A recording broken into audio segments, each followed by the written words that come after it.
2012.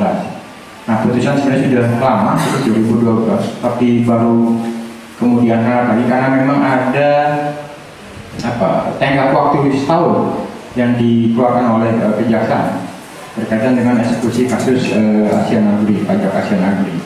Nah, kita akan coba diskusikan gitu siang ini dengan beberapa narasumber soal ke depan ini mau diapain gitu kasus Asian Agri ini, karena bagi kita sebenarnya ini belum selesai, putusan ini belum juga dieksekusi oleh kejaksaan, dan juga menurut kita masih ada beberapa catatan serius soal proses penegakan hukum ini. Misalnya beberapa tersangka belum ditahan atau diproses ke tingkat penuntutan, kemudian yang lain misalnya apakah Asian Agri secara institusi atau korporasi bisa dijerat dengan tindak pidana perpajakan, pidana pajak, atau dengan pencucian uang. Nah, kita akan diskusi dengan narasumber yang hadir di kesempatan ini. Sebelah kiri saya ada Bang Abdul Fikar Raja. Dia praktisi hukum dan juga pengajar di Fakultas Hukum Trisakti Jakarta. Kemudian ada Mas Prastowo di tengah. Dia adalah praktisi perpajakan. Konsultan juga namanya. Praktisi perpajakan. Kemudian paling ujung ada Mas Meta Dharma Saputra, mantan jurnalis Tempo, sekarang aktif di Kata Data. Untuk pertama mungkin Mas Pras bisa memberikan paparan. Jadi ini ada saya bertolak dari putusan MA. Nanti Pak Fikar yang lebih tahu bagaimana membaca itu. Tapi saya akan melihat beberapa critical point yang mungkin perlu kita cermati sehingga bisa membaca masa depan kasus Asian Agri ini. Pertama soal dakwaan. Dalam dakwaan memang hanya menyebutkan satu terdakwa, Suwir Laut, jadi terdakwa tunggal. Dalam dakwaan tidak terbaca menyebut Asian Agri atau perusahaan-perusahaan dalam Asian Agri atau pihak lain memang, karena ada beberapa tersangka lain memang belum dituntut, sedang dalam proses. Nah, yang menarik, saya mendengar dari JPU waktu kasus ini ada yang hilang dalam putusan di tingkat pengadilan pertama dan banding, yaitu keikutsertaan Asian Agri sebagai pelaku itu hilang dalam putusan. Nah, kayaknya belum sampai ke sana mengkonfirmasi apakah memang proses seperti itu. Karena setahu saya proses di tingkat pertama dan kedua itu baru penelitian formal, belum masuk ke materi. Nah, kita lihat SL diduga bertanggung jawab membuat dan seterusnya. Tapi kita lihat dia adalah seorang manajer ya, manajer pajak. Nanti kita lihat dalam hukum, dalam undang-undang PT seorang manajer itu seperti apa kedudukannya. Lalu yang kedua, dalam dakwaan itu juga disebutkan wakil, kuasa atau pegawai dari wajib pajak yang menyuruh dan turut serta itu juga dapat dipidana. Kerugian negara yang ditimbulkan 1,259 triliun. Ada cerita juga soal ini. Dulu ketika yang menghitung adalah internal Ditjen Pajak, pihak Asian Agri keberatan, lalu diundang pihak BPKP sebagai pihak independen. Lebih gede ternyata BPKP menghitungnya 1,3 sekian triliun. Lalu pihak Asian Agri minta menggunakan penghitungan Ditjen Pajak lagi dan bilang lebih rendah. Nah, selanjutnya kita lihat Suwir Laut dan teman-teman ini sebagian dari direksi mengadakan tax planning meeting, pertemuan untuk membuat perencanaan pajak di kantor mereka. Ini yang penting. Artinya ada suatu perencanaan, bukan Suwir Laut tiba-tiba punya ide dari langit yang ingin berjasa di hadapan owners untuk pasang badan dan saya ini loh bisa membuat tax planning. Tidak, jelas dalam dakwaan ada rapat, dan rapat tidak hanya sekali karena jelas periodenya beberapa kali. Modusnya seperti apa? Ada dua modus yang dilakukan. Dalam buku Mas Meta juga sudah dijelaskan dengan lebih detail. Yang pertama, mengecilkan penjualan melalui rekayasa penjualan. Dalam buku dijelaskan kan bagaimana soal invoicing ya, menjual dengan harga lebih rendah tapi dijual ke industri lebih tinggi menggunakan special purpose vehicle. Ada perusahaan antara yang dipakai untuk mendesain harga, lalu menggelembungkan biaya. Ada biaya Jakarta, hedging, dan manajemen fee. Nah, saya berikan Anda benchmarking, nanti kita lihat karena ada kasus lain di luar ini gitu. Apa pentingnya kita menggarisbawahi 3 hal ini? Dalam dakwaan disebutkan, ia mengecilkan penjualan untuk mengurangi besarnya penghasilan. Tax planning meeting ini ada notulensinya, dia resmi. Lalu dakwaannya adalah mengisi SPT yang tidak benar atau tidak sesuai dengan yang sebenarnya. Itu dakwaannya. Nah, ini mungkin ada kesalahan tulis menurut saya. Ini hati-hati juga error in persona gitu ya. Dalam dakwaan ditulis pasal 38. Pasal 38 KUP itu tidak sengaja. Barang siapa, setiap orang karena kealpaannya gitu kan. Beda dengan pasal 39. Setiap orang yang dengan sengaja. Ini juga harus hati-hati karena nanti bisa jadi pintu masuk untuk peninjauan kembali. Lalu pertimbangan majelis seperti apa? Modusnya adalah penghindaran pajak tax evasion. Ini salah tulis majelis. Harusnya evasion tapi evation tulisnya. Lalu juga ada kerancuan, penghindaran pajak itu berbeda dengan pengelakan pajak. Penghindaran pajak itu tax avoidance. Itu dalam literatur pajak internasional disepakati tax avoidance. Kalau tax evasion itu adalah pengemplangan pajak. Itu hal yang berbeda. Ini punya problem secara teoretik. Yang menarik adalah bagaimana MA mengkonstruksi subjek hukum itu perorangan ataupun badan hukum. Ini penting terkait dengan undang-undang pajak namanya. Karena dalih yang dipakai oleh ASEAN Agri adalah apakah korporasi bisa dijerat kan gitu. Nah, ini kita lihat nanti di sana. Nah, di sini muncul konstruksi untuk akhirnya nanti ke respondeat superior. Bagaimana terdakwa Sugar Laut itu melakukan itu bukan semata-mata untuk kepentingan dia, tapi untuk kepentingan korporasi. Nah, lalu majelis kasasi memutus untuk itu adalah kolektif. Maka sebagai cermin dari prinsip vicarious liability, majikan bertanggung jawab atas apa yang diperbuat oleh karyawannya, timbullah beban bagi ASEAN Agri Group membayar denda 2,5 triliun. Begitulah konstruksi dari kasus ini secara ringkas. Nah, sekarang saya akan melihat problem-problemnya agak lebih rinci.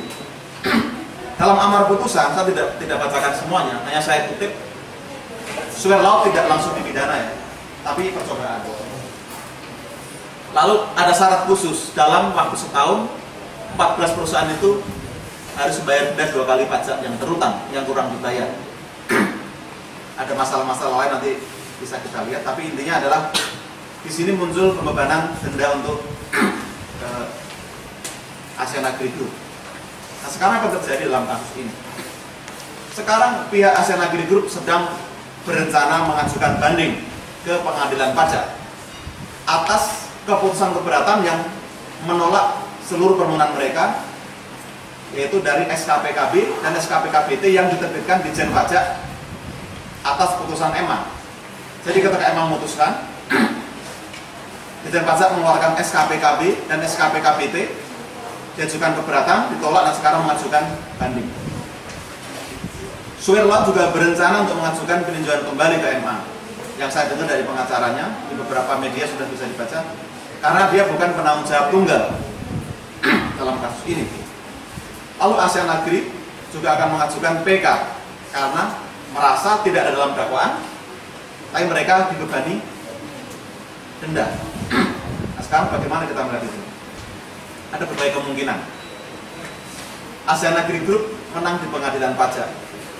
Kalau mereka menang, itu legal standing untuk mengajukan PK. Karena berarti dakwaan JPU tidak terbukti kan? Ada kerugian pada pendapatan negara. Tidak terbukti. Karena secara material sudah dibuktikan di pengadilan pajak kalau tuduhan menghasilkan pajak tidak benar. Itu menurut saya harus waspadai. Kemungkinannya sangat terbuka karena disitulah pengujian yang sebenarnya. Kita ingat di tingkat pengadilan negeri banding maupun kasasi kan tidak pernah dilakukan penelitian material terhadap penghitungan kerugian negara hari ini. Hanya diyakini kerugian negara 1,25 triliun. Tapi bagaimana itu dihitung, metodologinya, pembuktiannya itu belum pernah dibuktikan secara material. Nah, di pengadilan pajak lah akan terjadi pertarungan yang sebenarnya. Bagaimana tafsir-tafsir tentang undang-undang pajak itu akan dipertaruhkan di sana. Itu yang menurut saya juga sangat penting. Nanti kita bicara metodologinya, gimana kita harus mencermati itu. Terdakwa lain, ada beberapa terdakwa yang tersangka yang belum jadi terdakwa, ada seharusnya calon tersangka juga, tapi ada juga pakar hukum mengatakan bukankah ini bis in idem atas perkara yang sama, karena nanti Bang Fikar bisa menambahkan, karena ASEAN Agri sebagai tolak pidana sudah divonis, sudah dihukum. Apakah itu bisa dimajukan lagi? Nah, ini yang harus kita cermati. Nah, sebagai dalam diskusi kita di tengah-tengah ini, kita perlu melihat juga perbuatan SL ini alpa atau sengaja. Ini beda implikasinya. Tidak pernah secara tegas memang disebutkan dalam putusan itu, walaupun bersama-sama, apakah karena kealpaan atau karena kesengajaan. Kalau Undang-Undang KUP nomor 28 tahun 2007 jelas disebutkan, ada pasal 13A yang mengatakan kalau ada tindak pidana karena kealpaan yang baru pertama kali, tidak akan dipidana kalau membayar denda 200%. Apakah perbuatan ASEAN Agri Group adalah tanggung jawab direksi, bukan sekedar manajer? Lalu kapan perbuatan suir laut ini bisa diminta pertanggungjawaban? Sejak dia merencanakan, membuat SPT, lalu menyerahkan ke manajemen di Medan katanya. Apakah ASEAN Agri dapat dituntut dan dijatuhi pidana? Ini soal tadi pidana korporasi. Menarik lagi bagaimana status putusan pengadilan pajak nantinya.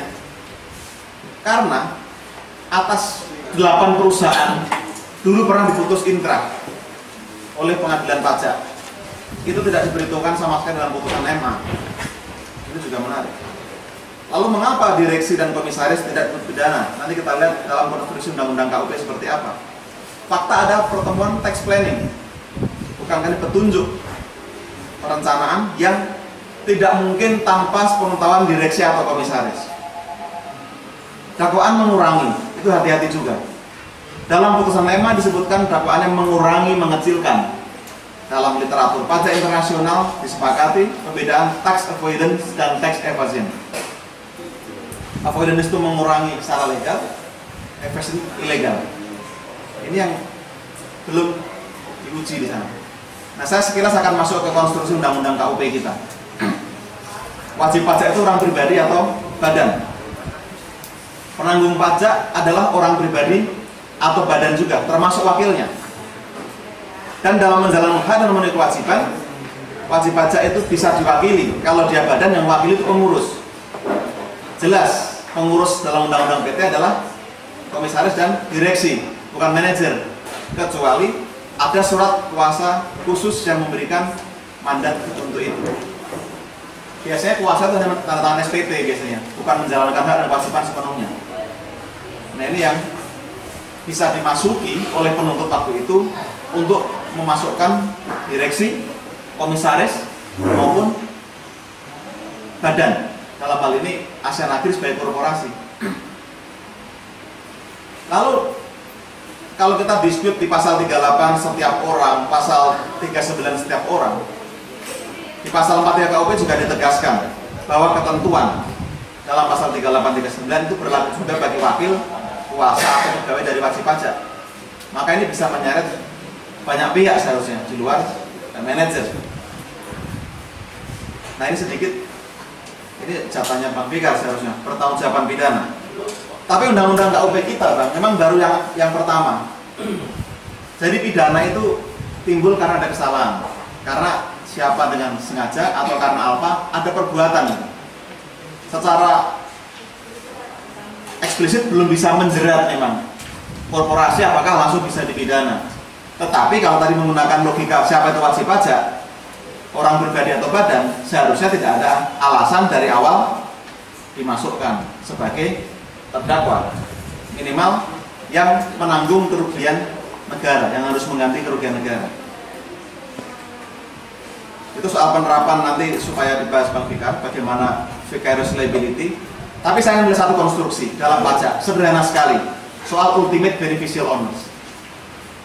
Pajak itu kan mengenakan beban, memberi beban atas laba yang diperoleh wajib pajak. Orang pribadi membuat perusahaan PT itu bukan supaya PT itu mendapat untung atas dirinya sendiri, tapi PT ini menghasilkan laba yang akan diambil dalam bentuk dividen, kan begitu. Maka sebenarnya ultimate beneficial owners dari sebuah perusahaan atau wajib pajak badan adalah orang pribadi. Maka tidak ada alasan pula untuk tidak bisa mengejar siapa penerima manfaat yang sebenarnya dari seluruh praktek ini. Ini dari konstruksi atau dari filosofi pajak seharusnya sudah bisa dimasukkan. Nah, saya terakhir ingin melihat sengketa ASEAN Agri ini lalu tax avoidance atau tax evasion. Kalau dari fakta kan sebenarnya tax evasion, karena jelas-jelas dia mengemplang pajak. Tapi putusan EMA menggunakan istilah-istilah yang sangat dekat dengan tax avoidance, mengurangi, mengecilkan, bukan menghindari atau mengelak. Ini hati-hati. Kalau tax avoidance dalam praktek hukum pajak internasional, penyelesaiannya pertama-tama bukan pidana sebenarnya, tapi dia mengikuti anti avoidance rule dengan SKP. Nanti ada di belakang, kita lihat apa saja yang mengkombat avoidance itu. Disebutkan pula melakukan tax planning. Tax planning itu bagaimana mengujinya? Nah, nanti akan saya tunjukkan bagaimana itu bisa diuji. Pengujian kerugian negara dan sebagainya. Nah, inilah skemanya. ASEAN Agri menurut MA dalam dakwaan jaksa kan tax planning. Transaksi pertama-tama itu akan disebut legal, sehingga dia adalah bagian tax planning, kecuali melalui pengujian fraus legis dia terbukti melanggar anti avoidance, dia nyata-nyata ingin menghindari pajak, maka dia disebut tax avoidance.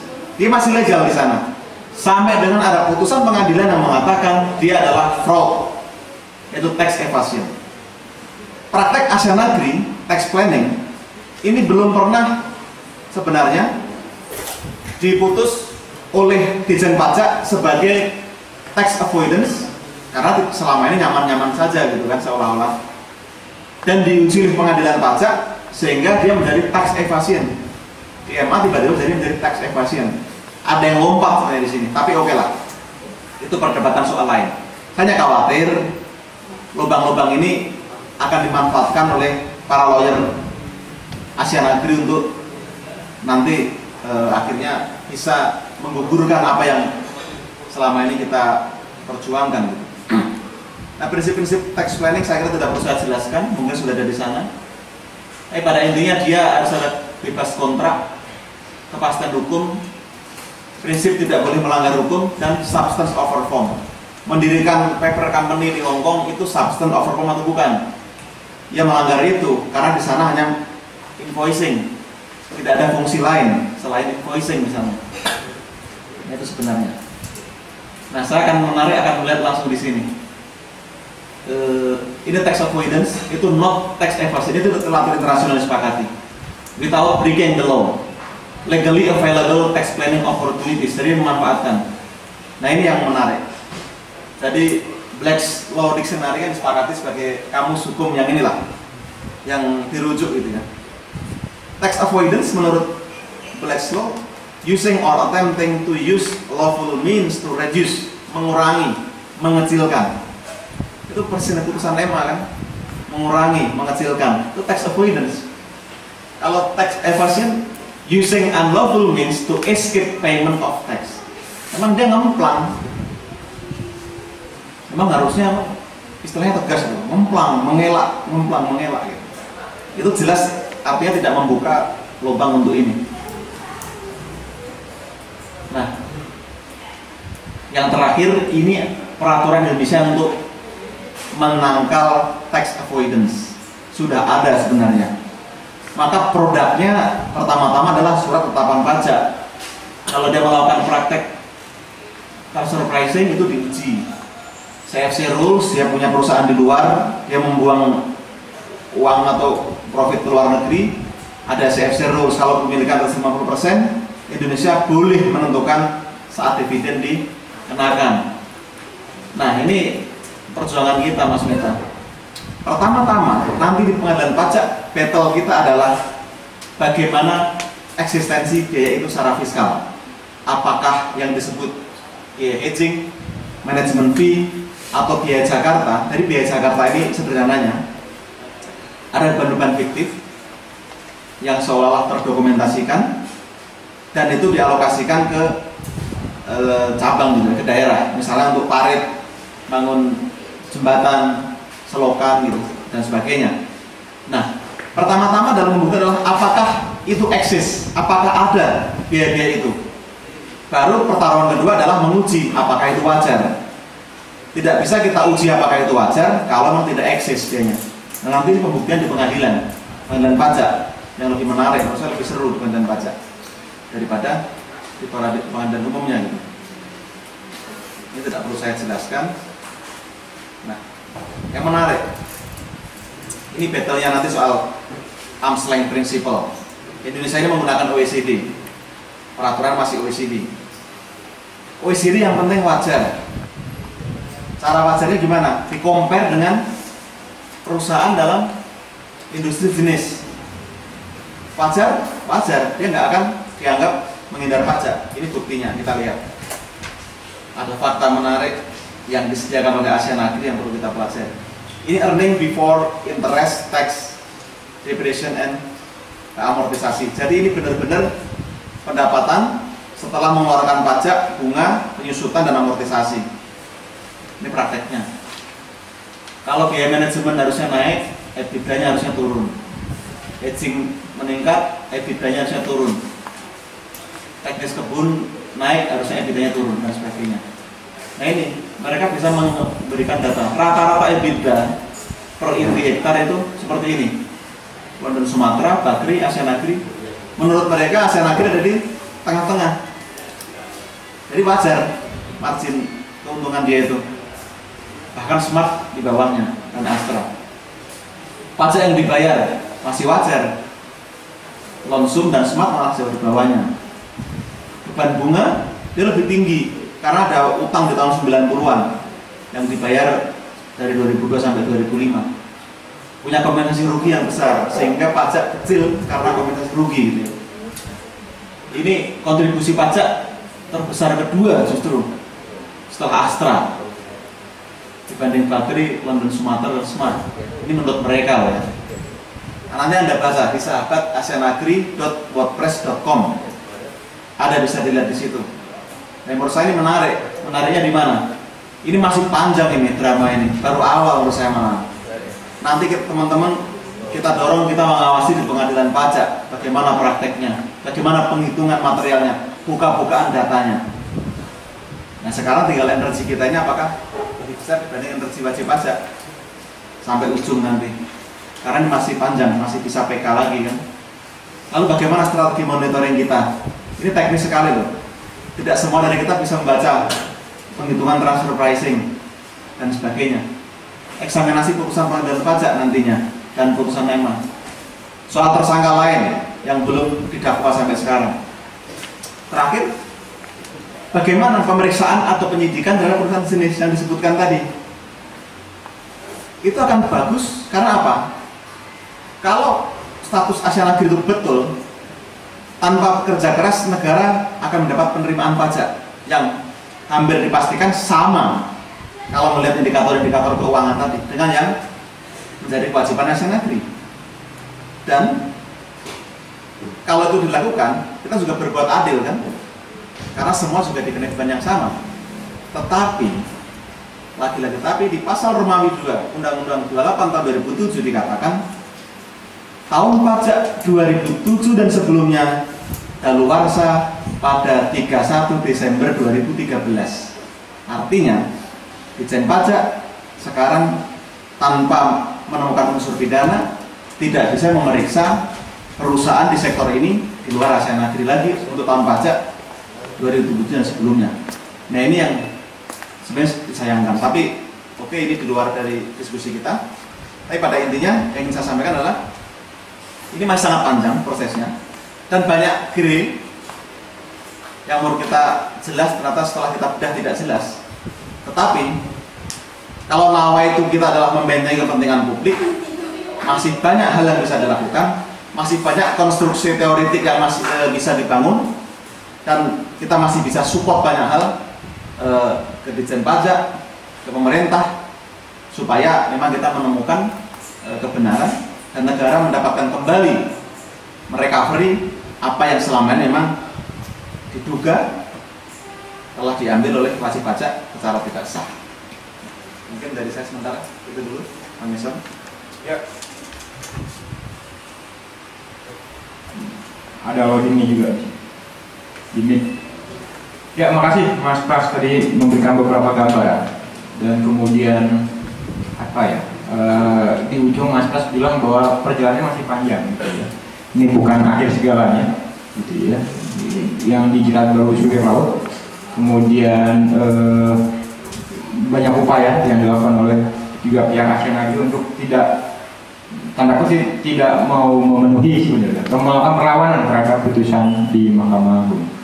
Nah, selanjutnya ke Mas Bang atau Bang Fikar yang mungkin akan memberikan catatan paparan berkaitan dengan aspek hukum dari kasus ASEAN Agri ini, khususnya terkait dengan putusan Mahkamah Agung. Silakan Bang Fikar. Ya, assalamualaikum warahmatullahi wabarakatuh. Selamat siang, selamat sejahtera. Saya mau nyambung aja Pak Prastowo. Ya, cuma saya akan melihat dari perspektif penerapan hukum pidana dan hukum acara pidana. Ya, yang pertama catatan saya terhadap kasus itu adalah yang didakwa dalam penegakan hukum tindak pidana pajak itu justru hanya Suwir Laut tadi itu ya, hanya manajer pajak dari ASEAN Group, ASEAN Agri Group ya. Nah, itu artinya dari perspektif hukum pidana yang bisa dituntut hanya Suwir Laut. Jadi hukum pidana hanya menjangkau Suwir Laut karena yang dijadikan terdakwa pada kasus itu adalah hanya si Suwir Laut itu.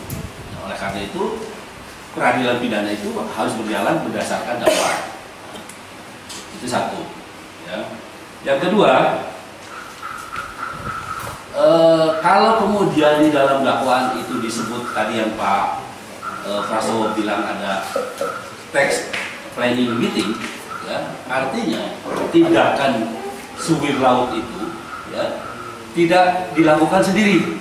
Gitu. Jadi ada perencanaannya, ada planningnya. Gitu, ada rapat pertemuan khusus untuk membahas pajaknya ASEAN Agri. Nah, artinya tidak hanya Suwir Laut kan yang terlibat. Nah, oleh karena itu meskipun perbuatannya atau bahasa pidananya actus reusnya itu dilakukan oleh Suwir Laut sendiri, tetapi motivasinya, ya, tetapi mensreanya istilahnya Eson, itu dilakukan oleh banyak orang, paling nggak oleh 14 perusahaan yang ada di grupnya ASEAN Agri, ya, paling nggak 14 itu. Nah, oleh karena itu sebenarnya berdasarkan perspektif hukum pidana, maka yang bisa dipersalahkan atau yang bertanggung jawab terhadap kesalahan itu tidak hanya Suwir Laut, tapi peserta tax planning meeting itu tadi yang 14 itu juga dia bertanggung jawab atas tindak pidana pajak. Itu berdasarkan perspektif pidana seperti itu. Ya. Terus yang ketiga, saya ingin memberi catatan bahwa karena ini dilakukan oleh bersama-sama 14 perusahaan itu, ya, dengan tadi ada fakta tax planning meeting itu, ya, maka sebenarnya ini tidak hanya menjadi tindakan perorangan, tapi sudah merupakan kebijakan perusahaan, kebijakan korporasi. Oleh karena itu kalau saya ini juga bisa disebut sebagai corporate criminal liability, ya. Jadi ada tanggung jawab perusahaan, tanggung jawab pidana perusahaan di sana. tambah lagi ya seperti yang sudah dikemukakan oleh Pak Wasrowo di dalam undang-undang pajak, ya, undang-undang nomor 16 2000 itu tadi, ya, yang disebut wajib pajak itu tidak hanya orang tapi juga badan, dan pengertian badan di dalamnya tidak termasuk di dalamnya adalah korporasi, PT, BUMD, BUMN, bahkan partai politik kena di sana. Karena ada di sana pengertian, ada di bawah, ada pengertian organisasi politik gitu, ya. Pengertian badan. Nah, nih terus bawah, terus. Nah, ada organisasi politik. Nah, jadi tidak hanya sebenarnya yang bisa dijerat dengan tindak pidana pajak tidak hanya orang, tapi juga perusahaan, BUMD, bahkan partai politik itu tidak bisa kena, ya, Pak. Organisasi sosial politik. Jadi luas soal pajak ini. Nah, dalam konteks itu sebenarnya kebandelan para peserta pemilu ini melaporkan dana pemilu, nah itu bisa masuk dari situ, ya, dana pemilu ke pajak dan sebagainya bisa masuk dari situ. Nah, oleh karena itu mestinya sejak awal jaksa tidak hanya mendudukan suwir laut itu sebagai terdakwa atau tersangka, ya, tapi juga dia bisa mendudukan 14 orang penanggung jawab perusahaan, bahkan korporasinya bisa dituntut juga sebagai penanggung jawab dari kejahatan itu.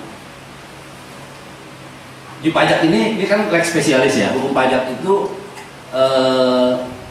jadi istilahnya juga kalau di putusan itu bukan membayar kerugian negara, sebenarnya membayar pajak gitu, ya, membayar pajak. Jadi bukan kerugian negara belum ada ketika dia membayar, tapi dia membayar kurang, itu yang dihitung sebagai kerugian negara dalam pengertian dia belum membayar pajak penuh. Nah, oleh karena dia lex spesialis, maka kewenangannya ada di Kementerian Keuangan sebenarnya, di Ditjen Pajak, gitu, ya, kewenangan paksanya gitu. Tapi sebagai kewenangan putusan pidananya tetap ada di kejaksaan. Nah, itu yang ketiga, ya. Yang keempat, ya, saya ingin menggarisbawahi tadi soal tax avoidance dan tax evasion, ya, pengempelangan dan pengurangan, ya. Nah, sayangnya di dalam hukum pidana pajak, ya, pasal 39, ya, paling atas saya ada. Pasal 39 itu tidak ada pembedaan itu tadi, tax evasion dengan tax avoidance. Dia hanya diakomodasi, ya, diakomodir dalam kalimat begini. Setiap orang yang dengan sengaja menyampaikan surat pemberitahuan dan atau keterangan yang isinya tidak benar atau tidak lengkap. Nah, jadi akomodasi dari teks evasion dan tax avoidance itu cuma pasal itu, ayat itu. Jadi tidak sulit dibedakan mana sengaja, mana mengemplang, mana mengurangi gitu, ya. Karena tindak pidana pajak hanya mengakomodir pasal itu. Setiap orang dengan sengaja menyampaikan surat pemberitahuan yang isinya tidak benar, gitu, atau tidak lengkap. Nah, tidak benar, tidak lengkap itu sebabnya kan bisa karena sengaja ngemplang, dia sengaja mengurangi, kan. Kalau ngemplang nggak bayar sama sekali, tapi kalau mengurangi bayar tapi sedikit, gitu, ya. Bukan bayar tapi kurang, gitu. Nah, itu yang terjadi seperti itu, ya. Nah, yang terakhir dari saya, nanti Pak Meta akan kita banyak soal ini. Yang terakhir dari saya ini, karena putusannya berbunyi, itu berbunyi mana tadi?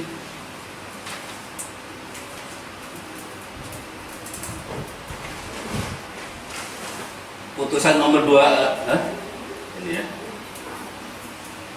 2239 kasasi pidana 2012 tanggal 18 Desember 2002 menghukum manajer perpajakan PT Asian Agri Suwir Laut selama 2 tahun penjara dengan masa percobaan 3 tahun, dan majelis kasasi mempersyaratkan pidana syaratnya 1 tahun sebanyak 14, menghukum sebanyak 14 perusahaan Asian Agri yang pengisian SPT tahunannya diwakili oleh terdakwa untuk membayar 2 kali pajak terutang, yaitu sekitar 2,519 triliun.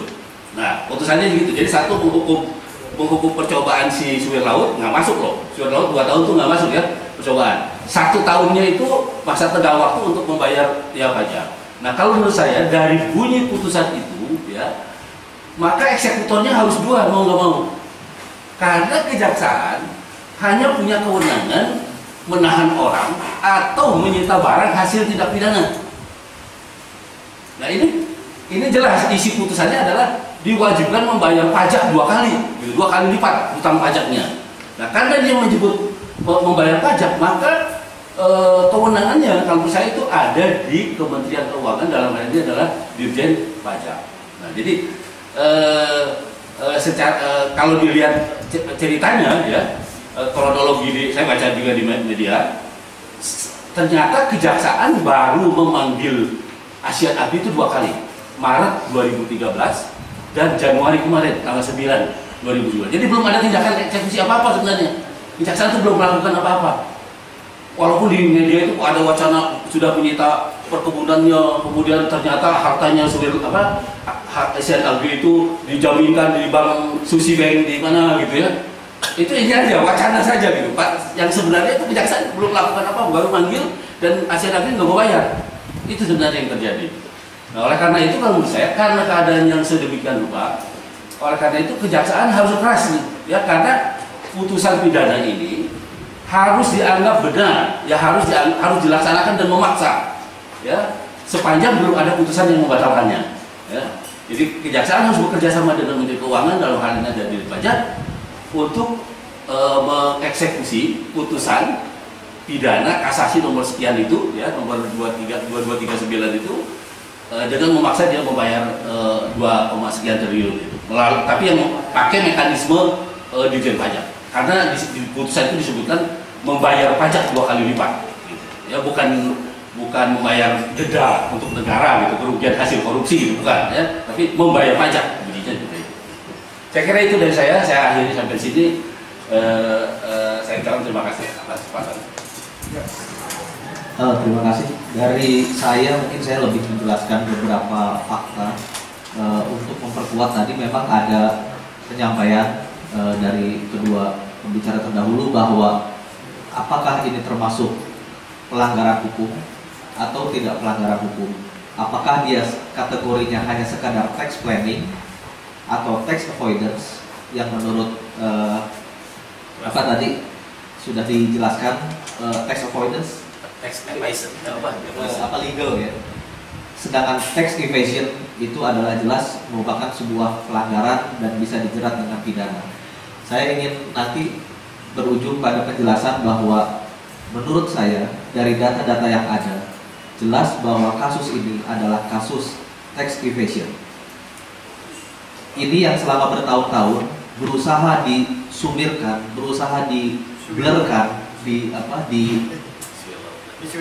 disuirkan, berusaha dibuat abu-abu bahwa kasus ini adalah bukan kasus tax evasion, tapi ini hanyalah kasus tax avoidance, bahkan tax planning. Nanti saya akan sampaikan bahwa ini jelas tax evasion yang implikasinya adalah pidana. Nah, saya ingin memulai dulu dengan ada kekhawatiran saya bahwa pemberitaan tentang kasus ini tidak cukup meriah di media bahkan bertahun-tahun, karena memang persoalan ekonomi rumit, kemudian seringkali jauh tidak menarik dibandingkan berita-berita politik. Saya selalu membandingkan ketika dulu Presiden Gus Dur misalkan kasus Bulog Gate 2 yang ternyata juga dinyatakan tidak terbukti, itu kalau tidak salah kan puluhan miliar ya, tapi ramai memenuhi headline. Tapi ketika kasus pajak ini nilainya itu 1,3 triliun kerugian negara, dan sekarang negara akan mendapatkan 4,5 triliun, tetap tidak menarik dibandingkan kasus-kasus politik. Nah, karena backgroundnya saya juga dari media, saya kira kita memiliki newspack atau cantolan berita yang sangat signifikan saat ini. Kenapa ini layak dijadikan berita dan dibesarkan adalah bahwa minggu depan tanggal 1 Februari adalah deadline dari Kejaksaan Agung kepada Asian Agri untuk melunasi vonis melunasi denda sesuai dengan vonis MA. Saya kira tanggal 1 akan menjadi pertaruhan kredibilitas dari masa akhir pemerintahan Yudhoyono. Apakah tanggal 1 Februari pemerintah dalam hal ini kejaksaan menunaikan janjinya untuk mengeksekusi vonis dari Mahkamah Agung yang sudah inkrah, yaitu Asian Agri membayarkan denda sebesar 2,5 triliun. Ini akan menjadi milestone yang akan dilihat oleh sejarah apakah di masa akhir pemerintahan Yudhoyono kredibilitasnya bisa dipertanggungjawabkan untuk mengeksekusi putusan ini. Kemudian kalau dilihat bahwa dalam perjalanannya sekian tahun, saya perlu menekankan ini kita perlu mengawasi betul karena memang suara di pemerintah terus terang saja bertahun-tahun tidak bulat tentang kasus ini. Menurut saya yang dari dulu clear mengejar kasus ini 3 institusi, yaitu awalnya adalah pajak, kemudian PPATK dan KPK, meskipun KPK pada akhirnya tidak bisa langsung. Kejaksaan baru kemudian terakhir ini menyatakan akan mengeksekusi putusan itu. Nah, di luar itu saya tidak melihat ada gerakan yang cukup masif, yang cukup cepat dari pemerintah untuk solid mengeksekusi putusan ini. Yang kedua adalah DPR. Dari sekian ratus anggota DPR selama 7 tahun kasus ini berjalan, yang bersuara hanya 1 orang, yaitu Eva Kusumasundari. Jadi saya pun mempertanyakan komitmen DPR terhadap kasus ini.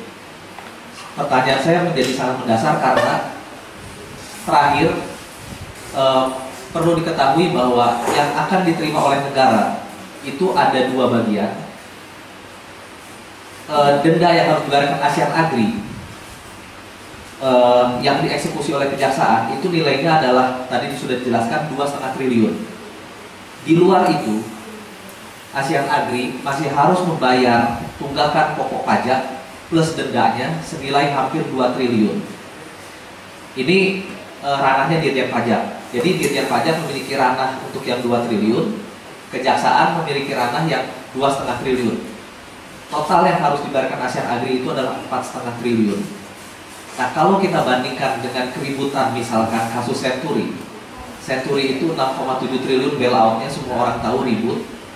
Kalau misalkan Bank Mutiara nanti dijual hanya laku 2 kali nilai buku saja atau sekitar 2,7, 2,8. Jadi kalau disebut kerugian negara dalam kasus Century itu adalah 4 triliun. Sedangkan dalam kasus ini sudah di depan mata 4,5 triliun. Makanya saya mempertanyakan kenapa DPR meributkan kasus Century bertahun-tahun sampai saat ini tapi tidak pernah meributkan kasus Asian Agri. Tidak pernah ada hearing sekalipun tentang kasus ini. Padahal nilainya bisa lebih besar daripada kasus Century. Nah, saya ingin menekankan pertaruhan pemerintah untuk mengeksekusi putusan ini adalah kita akan lihat perbandingannya dengan kasus di Rusia. Di Rusia, bulan lalu saya menyaksikan di BBC seorang konglomerat Rusia yang bernama Mikhail Khodorkovsky baru dibebaskan setelah dia dihukum 10 tahun. Dia adalah pemilik perusahaan energi dulu bernama Yukos. Jadi Yukos itu salah satu perusahaan energi terbesar di Rusia, dimiliki oleh namanya Mikhail Khodorkovsky ini. Tapi Khodorkovsky ini kemudian melakukan pelanggaran pajak dengan nilai manipulasi pajaknya adalah 27 miliar dolar atau sekitar 270 triliun. Kejadiannya tahun 2003. Apa yang kemudian dilakukan oleh Presiden Rusia Vladimir Putin pada waktu itu?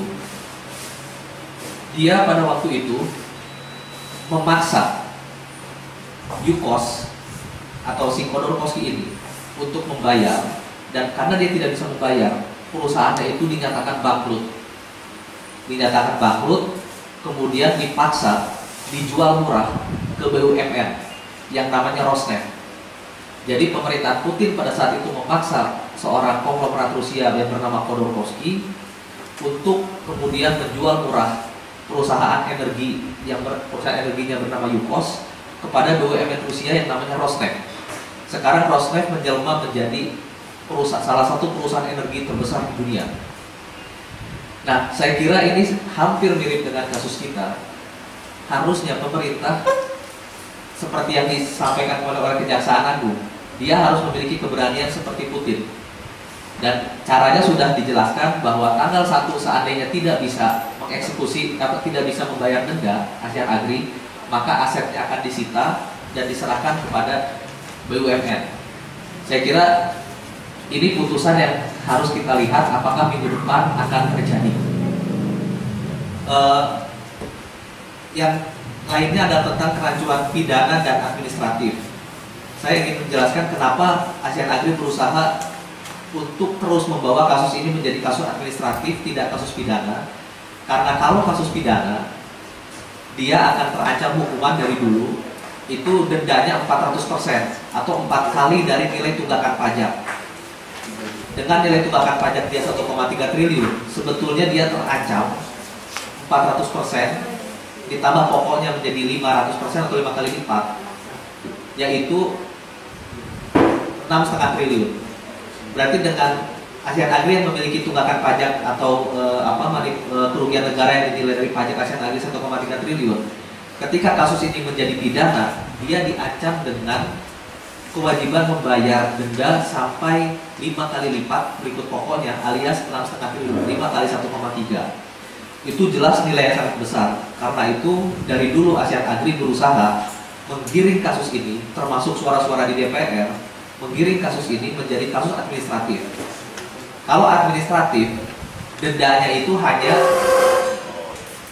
24% per tahun, maksimal 2 tahun, alias 48%. Jadi perbandingannya kalau administratif itu hanya kena 48%. Sedangkan kalau dia masuk ranah pidana, dia akan diancam dengan 500% atau 5 kali lipat dari nilai kerugian negara, 6,5 triliun. Nah, MA sudah memutuskan kemarin Asian Agri harus membayar dendanya 2,5 triliun. Saya kira ya lumayan lah. Memang tidak maksimal sampai 6,5 triliun, tapi saya kira kalau dia membayar 2,5 triliun ke negara plus tunggakan pajak dan pokoknya 2 triliun, 4,5 triliun, saya kira ini uang yang sangat berguna untuk negara. Nah, dalam kaitan itu saya ingin ini Pak Sutanto Tanoto ya, di luar negeri bagus sekali image-nya, terus terang karena menjadi penyumbang banyak sekali perusahaan-perusahaan universitas-universitas besar dunia, misalkan MIT, Stanford, Wharton School, mereka menyumbang, dan hampir mungkin sekolah-sekolah bisnis di Indonesia dan juga perguruan tinggi ternama di sini dia menjadi penyumbang. Saya kira itu baik-baik saja. Yang kita persoalkan adalah manipulasi pajak yang dilakukan oleh grup milik Sutanto Tanoto. Nah, asetnya sangat besar. Jadi kalau dulu namanya Raja Garuda Mas Group, sekarang menjadi Royal Golden Eagle. Tadi saya sampaikan bahwa newspack-nya minggu depan itu adalah eksekusi. Magnitude beritanya sangat besar karena menyangkut 4,5 triliun rupiah. Dan juga dari sisi orang, Sutanto Tanoto adalah orang terkaya di Indonesia tahun 2006 dan 2008. Jadi akan sangat kontras ketika orang terkaya melakukan indikasi manipulasi pajak. Ya seperti Khodorkovsky tadi yang di Rusia. Asetnya besar sekali, 8 miliar dolar, 56.000 karyawan. Dengan akan dialihkan ke BUMN, kalau aset ini disita, saya kira tidak ada isu lagi. Perusahaan akan tetap berjalan. Dan jaringannya kemana-mana. Ini Sutanto Tanoto dengan Presiden Brasil, Lula da Silva. Ini fotonya perusahaan perkebunannya, luas kebunnya 150.000 hektar. Kalau ini disita oleh pemerintah menjadi BUMN, saya membayangkan pemerintah Indonesia akan memiliki BUMN salah satu yang terbesar di dunia dalam kelapa sawit. Dengan 150.000 hektar itu adalah kira-kira lebih luas dari Singapura. Jadi BUMN kita akan memiliki salah satu perkebunan terbesar di dunia kalau eksekusi itu dilakukan. Nah, ini struktur dari bisnisnya. Ini perlu saya gambarkan bahwa sebetulnya yang diselidiki oleh pajak itu hanya 15 perusahaan yang di bawah di Indonesia. Sementara jaringannya ini ada ke berbagai negara, ada ke British Virgin Island, negara-negara suaka pajak, ada ke Hong Kong, ada ke Macau, ada ke Mauritius, dan akhirnya uang ini mengalir kepada Sukanto Tanoto. Ini yang tadi oleh Mas Prastowo disebut bahwa harusnya yang dikejar itu sampai ke beneficial owner. Dalam hal ini adalah beneficial ownernya adalah Sukanto Tanoto, tapi Direktorat Pajak tidak bisa menyentuh level atas, hanya di level bawah kalau hanya berdasarkan undang-undang pajak. Jadi kalau mau mengejar sampai beneficial owner harus dikejar dengan money laundering, dan itu belum dilakukan oleh aparat Indonesia. Jadi money laundering belum dilakukan oleh kepolisian, kejaksaan, pajak mungkin sekarang sudah bisa melakukannya.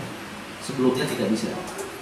Jadi kalau menggunakan undang pajak sudah pasti sulit menyentuh beneficial owner. Nah, perusahaan yang ngomong di sini yang menarik ini adalah sekadar paper company. Jadi dia tidak perusahaan real. Apakah ini fakta? Saya memiliki semua email-email yang jumlahnya ribuan, dan email-email itu menjelaskan bagaimana perusahaan ini di set up. Di situ hanya diadakan seorang resepsionis, dan gedungnya itu bukan gedung operasi perusahaan. Jadi ada yang pabrik payung, ada yang kantor lawyer. Tempo pernah melakukan liputan langsung ke sana. RCTI pernah mengambil gambarnya. Setelah putusan MA keluar Desember 2000 tahun lalu ya, begitu diumumkan keluar di pemberitaan, tidak lama setelah itu, mungkin kurang dari sebulan, 4 paper company ini ditutup. Jadi kalau dilihat sekarang sudah tidak ada lagi paper company di Hongkong itu, sudah ditutup begitu putusan MA ini dikeluarkan.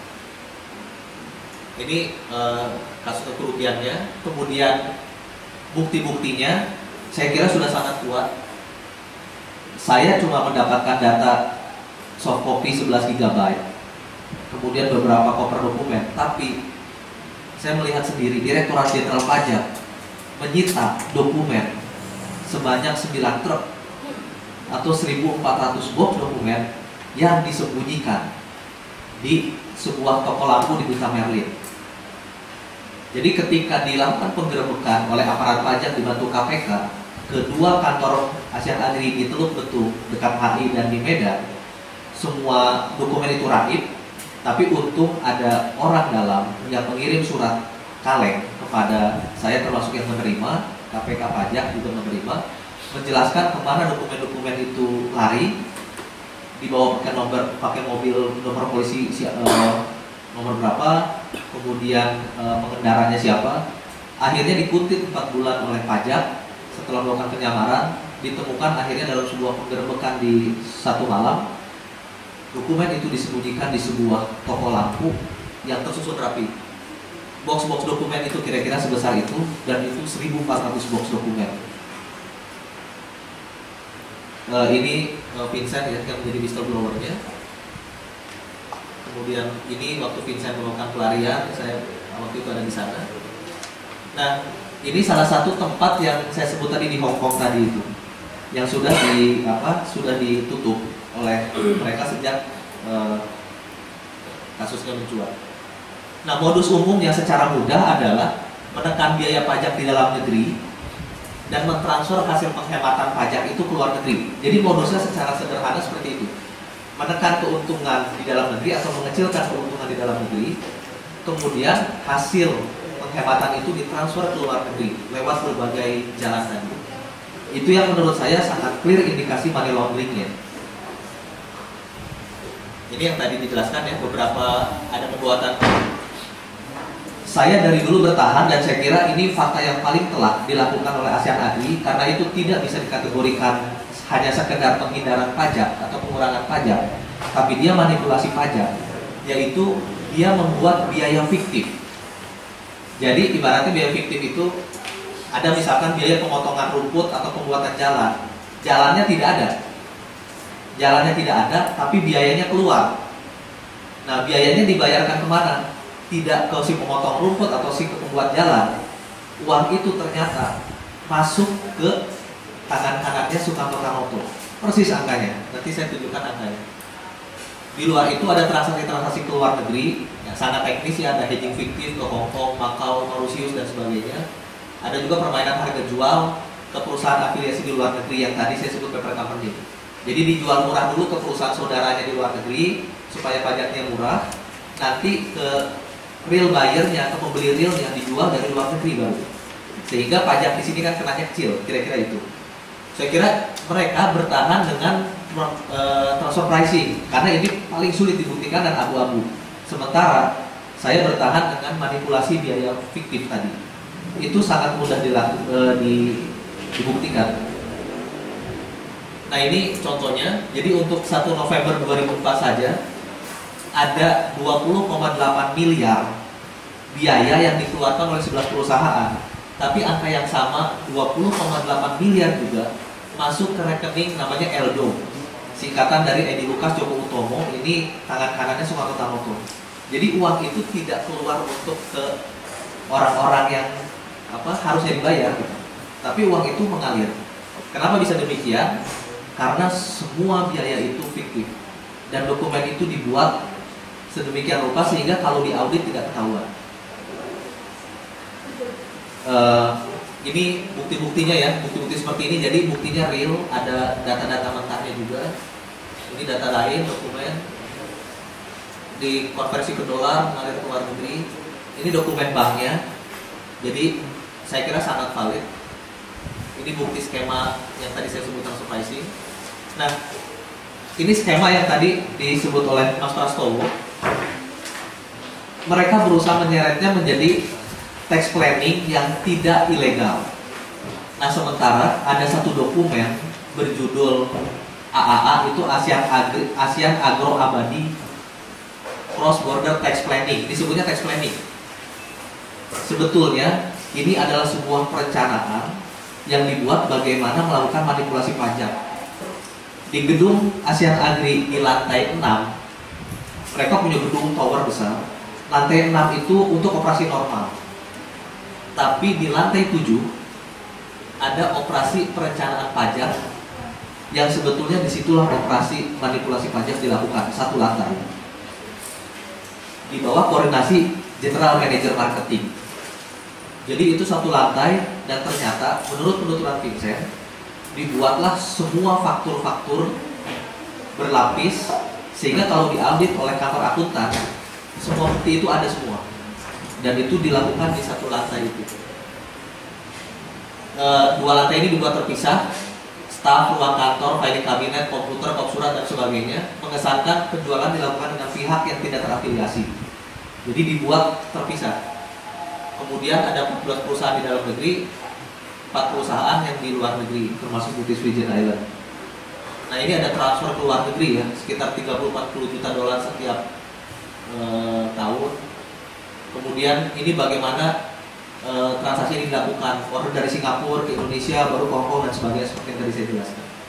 Ini dokumennya menjelaskan perusahaan-perusahaan ini adalah dimiliki oleh Sukanto dan uang ini dinikmati oleh Sukanto Tanoto.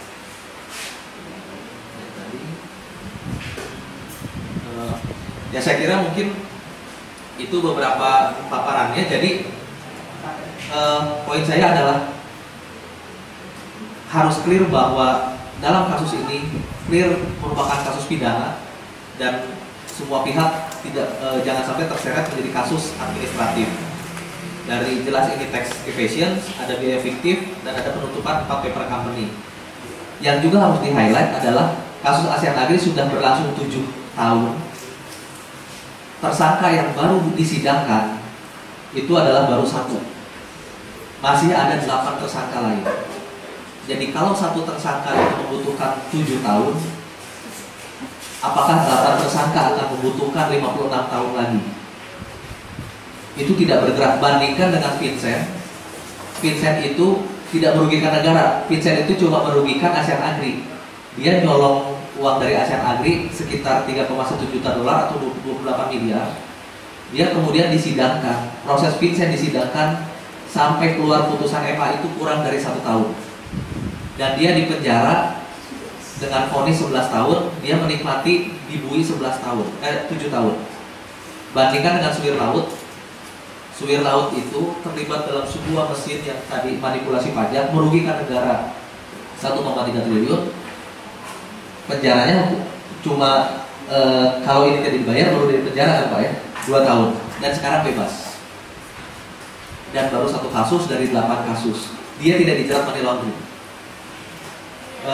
Kemudian saya kira perlu penekanan juga, selain mengamati kasus pajak di dalam negeri, kita harus mengamati juga modus-modus manipulasi pajak ke luar negeri yang tadi sudah dilakukan. Jadi ini sebetulnya hanya puncak gunung es dari sebuah kasus besar manipulasi pajak yang banyak sekali dilakukan oleh perusahaan Indonesia dan ragamnya banyak, menyentuh ke berbagai negara. Saya kira itu mungkin tambahan penjelasan dari saya. Terima kasih. Ya, makasih Mas Meta tadi sudah sampaikan 3 narasumber, Bang Fikar, Mas Pras sama Mas Meta. Jadi menarik kalau dilihat dari Mas Pras gitu kan. Ya kita tinggal amati saja perkembangan pengadilan pajak.